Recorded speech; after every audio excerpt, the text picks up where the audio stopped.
Hello, you wonderful people, and welcome to another episode of Crime Centric. This being a show where I talk about crime dramas that I watch. For today's episode, I'm going to talk about the latest episode of The Equalizer. A lot of really interesting things went down in this episode, so let's break it down. Well, first and foremost, this episode obviously hits real close to home for Robin, more specifically because this started with a teenager overdosing on, and obviously the whole stuff being laced with fentanyl is kind of a big issue. I don't know when it comes into the world of drugs, I don't know if it offsets like the opioid epidemic. I don't know if that's still like at the top. It probably is, but obviously the fentanyl stuff is just killing a lot of people because people just don't know what the stuff they're getting is laced with and stuff like that.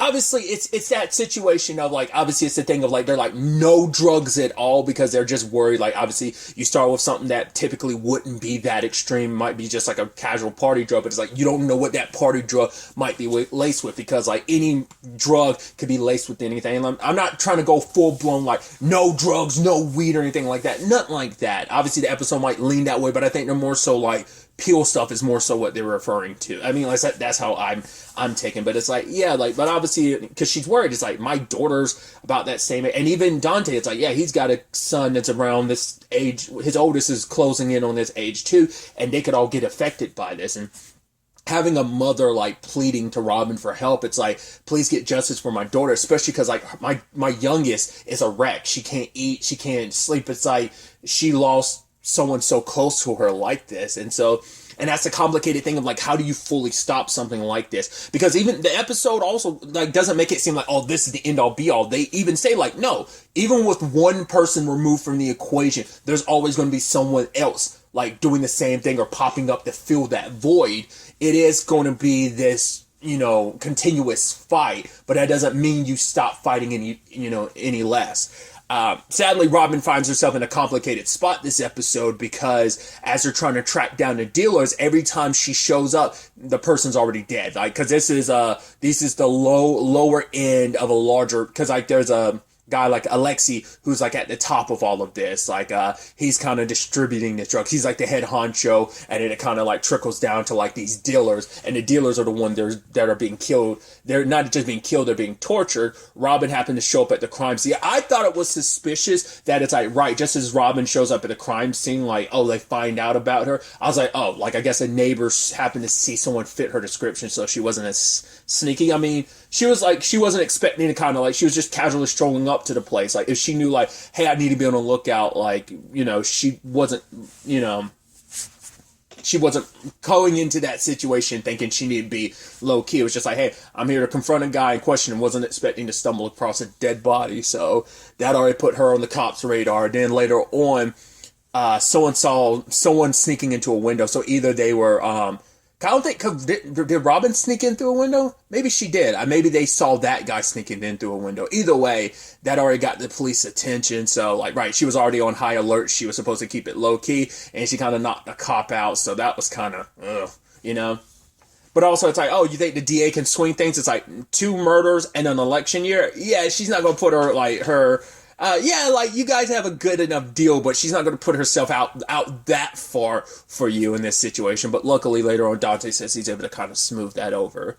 But it's really sad. Like, the moment we found out about, like, obviously, like, it's like, oh, someone else is, because at first you're like, oh, who is this person? Because Dante made a comparison, like, this is New York too small to have 2 vigilantes, and she's like, this person's nothing like me. It's like, yeah, I mean, yeah, you dropped some bodies, and you kind of torture information out of people. To some extent, you're, like, threatening them and stuff like that, but you never go to, like, this heavy tactics. But the moment that kind of got brought up, I was like, it has to be a parent or someone who's a family member or someone lost someone important to them. And it turns out, yeah, it's a father who lost his daughter in the very same manner in all of this. So it's like, damn. Like, oh, you can understand. And even Robin's like, I understand what's motivating him, but, like, this bloodbath, this blood wave won't be enough it won't bring his daughter back. And it's when she gets the opportunity to tell him, Because I love that she comes to warn the Alexi guy, and he's like, "Oh, you're actually here to save me." She's like, "Actually, I don't give a crap what happens to you, but I want the bloodshed and death to stop." Because it's like, yeah, him doing this won't do anything, and obviously he's all doing this because of he's a father in pain. He's grieving his daughter, like understandably, like once again, as a parent, Robin can understand that, like she'd do the same thing if it was with her, if it was her daughter, So it cuts even deeper.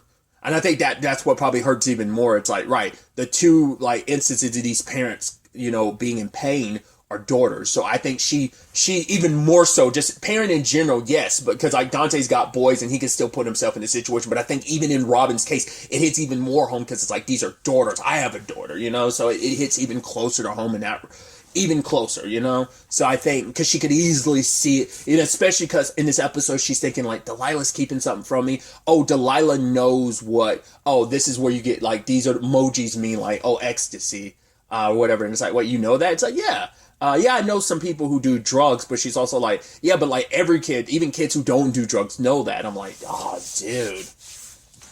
I've never, I'm sure maybe there was something similar in my day, but I've never been the drug person. Like, I've smoked weed like once in my life, and just, I don't know, like, same thing with like alcohol. That's just like, I mean, I'm not trying to compare the two, but I'm just saying, like, alcohol and like drugs have just never been me. I'd go probably the rest of my life never doing it, just because it's like, it was like cool, an experience. That's it. Like, so obviously for Robin, she's scared, like, right, this, and this is so accessible to kids. She's like, right, even if it's just like 2 grams of salt worth of fentanyl, that could still end up killing you.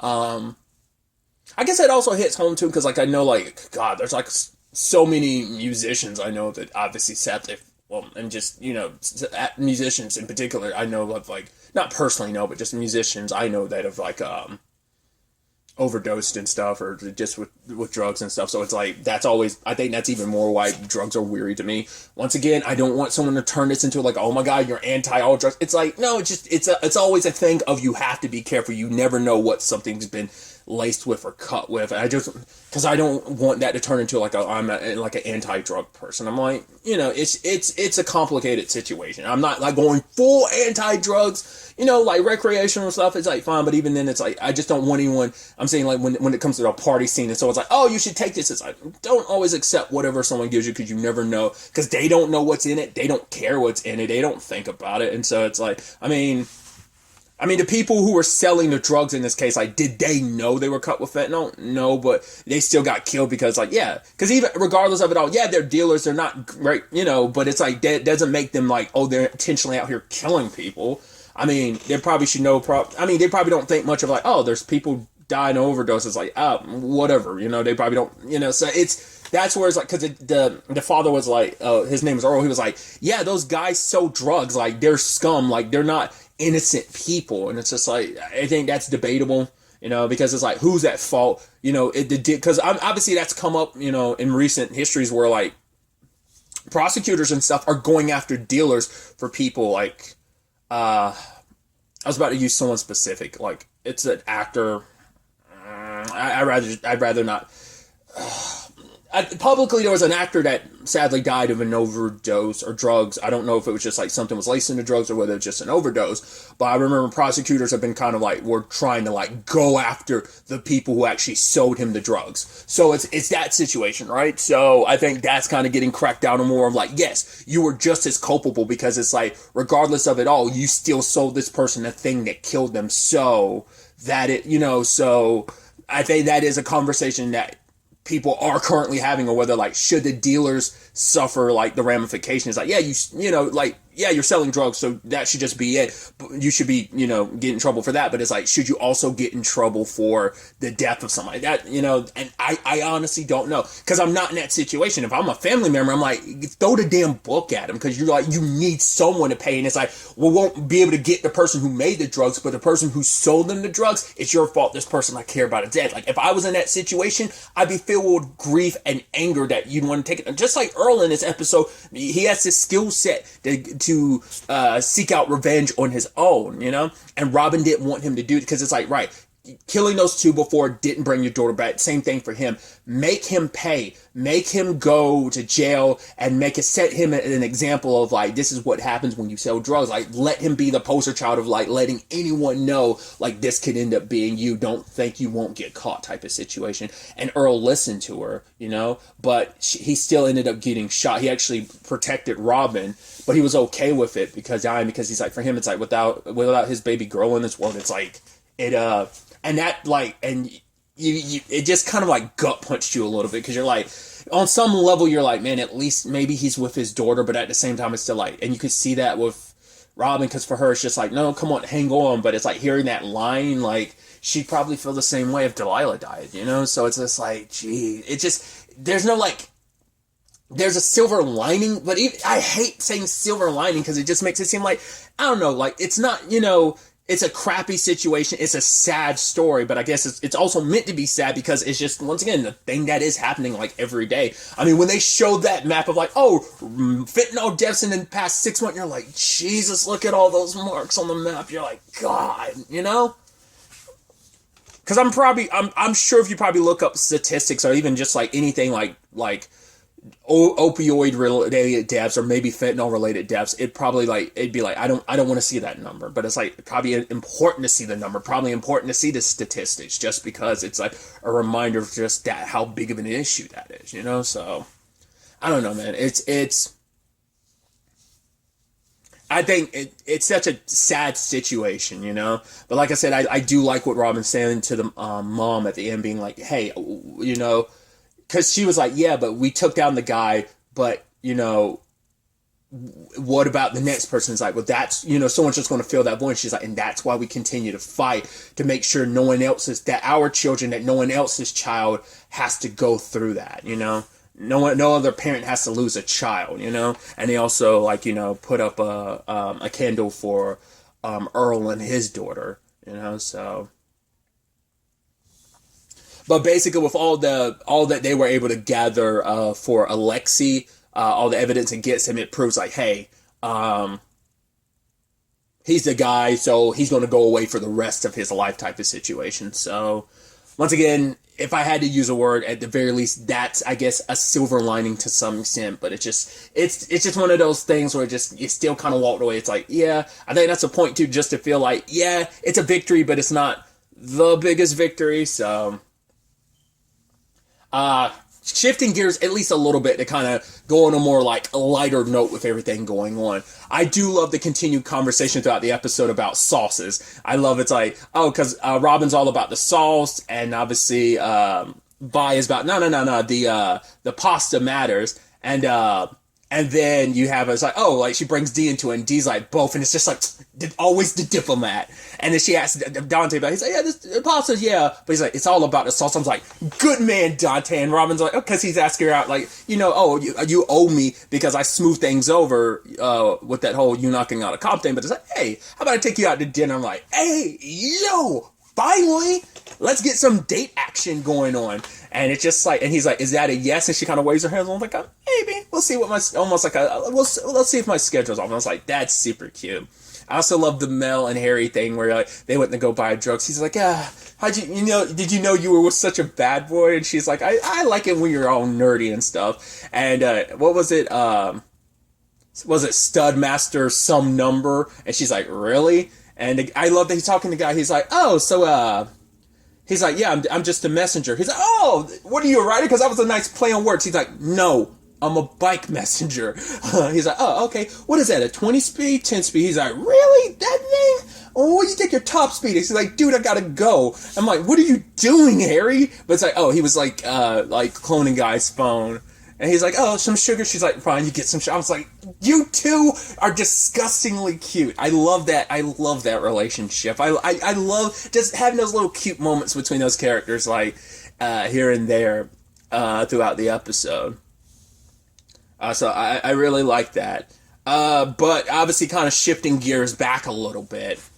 Once again, Robin, like Vi is telling Robin, hey, you don't need to worry about Delilah. She's older. She's getting older. She wants some independence and stuff. But Robin's like, feel like she's hiding something from me. Like, so she is worried. And Vi's like, you don't have to worry about it. Delilah's not the type to sneak out. It's like, well, I would also kind of have an asterisk beside it because, like, well, let's not forget when Delilah was younger, over the course of this show, she has lied to you in the past about where she was going and kind of snuck out to do stuff. So it's like, it's not out the ballpark, but Vi, like, caught her leaving and followed her. Like, we know, as the audience know, like, oh, like, whenever Robin could get in contact with her, she had her phone off or, like, her notifications off. It's like, okay, she's training with, she's definitely got to be training with,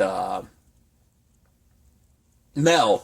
And so Vi followed her and sees the training, and she could say something. Like, I don't think she's going to say anything.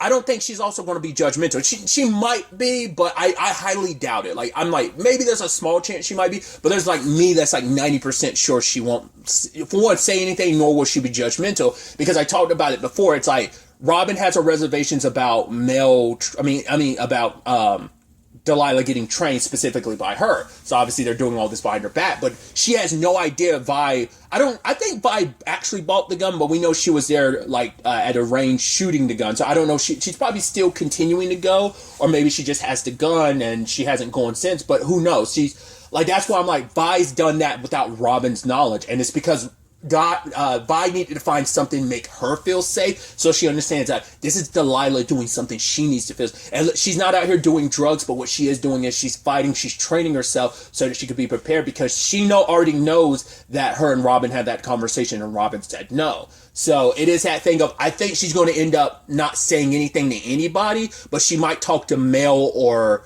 Delilah next episode to be like, you're going to have to tell Robin the truth. She's like, I'm not here to judge you. I'm not going to here to, like, poo-poo what you're doing. I understand. I respect what you're doing. I understand what you're doing, because Vi might even open up to Delilah's like, I did. Or maybe when she does tell Robin, because Robin will eventually probably get super pissed about it, but then Vi's going to be like, you're upset about that. What about this? Like, I've been taking, and she's like, about the whole gun situation. It's like, because that's not Vi's speed, but things change. You have to adapt when it's like, especially considering the world that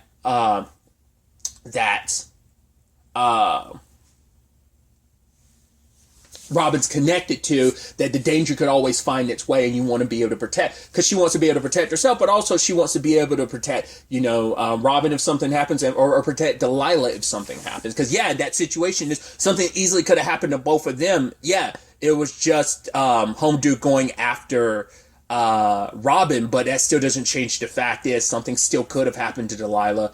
And it's just like, yes, her unwillingness, like, my daughter's got to grow up too quickly. I don't want her to grow up. It's like, it's already too late for that.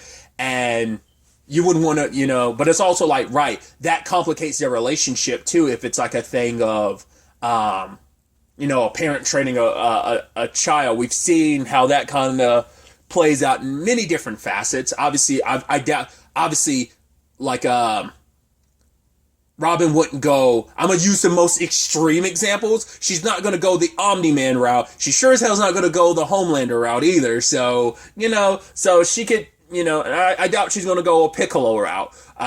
So it's one of those conversations, but it's like, it will change the dynamic between them.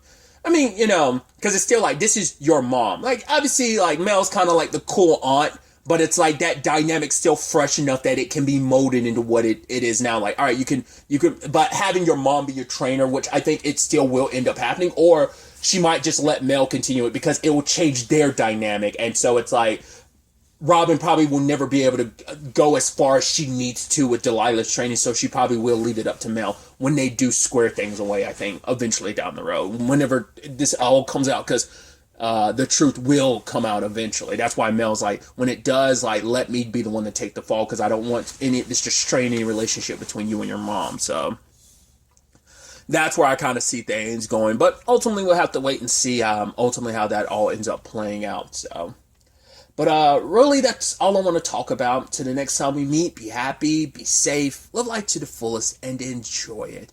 Good day and goodbye.